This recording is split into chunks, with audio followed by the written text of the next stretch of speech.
A king had 4 wives. He dealt with each one of them in a different manner. He loved the 4th wife the most. He gave her the best clothes, best jewels, gave her so much of time, affection, energy. He would become extremely concerned with each one of her issues. The 3rd wife received sufficient attention. And the king would use the 3rd wife to show off to all the others in society and would feel very proud of the 3rd wife. The 2nd wife was used by the king to actually confide in, and the king would be in great anxiety. He would go to the 2nd wife and spend hours sharing his sorrows, discussing his sorrows, and trying to understand how he can be relieved from his anxiety. The 1st wife was the one whom the king neglected the most. The king never gave her time, never gave her energy, never gave her any attention. The 1st wife would be totally loyal to the king.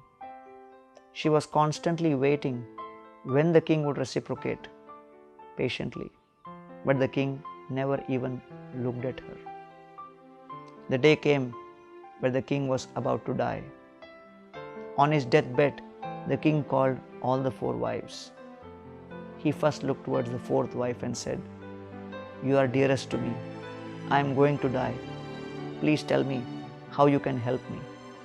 And the 4th wife said, "Well, if you are going to die, I cannot do anything about it. I am going to leave you right now." And she left. The king was shattered, thinking, "I gave her all my love, all my energy, all my attention." Turned to the 3rd wife, said, "Hey, I was always so proud of you. How will you help me at the time of death?" The 3rd wife cast her glance down on the floor, said very sadly, "Well, after your death, I will go and marry some other king. I cannot do anything beyond this." The king was crestfallen, turned to the 2nd wife and said, "I have great hopes from you." The 2nd wife said, "Yes, I know. You would spend a lot of time confiding in me, sharing your sorrows with me, but after your death, the maximum I can accompany you is only till the grave." The king turned to the 1st wife and didn't even look at her. But the 1st wife actually came in front of the king and said, "My dear king, I am loyal to you. I will serve you diligently. And even after your death, I am willing to continue serving you." Dear friends, each one of us have 4 wives in our own lives. The 4th wife is the body. We put so much of energy, attention decorating the body, keeping it healthy, but at the moment of death, it abandons us. The 3rd wife are our possessions. We spend a lot of energy creating those possessions, creating property, and we love showing that to others. We use that to gain respect in society. The 2nd wife is family, friends, relatives, and society. And we use them to share our joys and sorrows. But they can only come with us till the grave. The possessions will go to other people, just like the queen was going to other king. And finally, the 1st wife is actually the real person.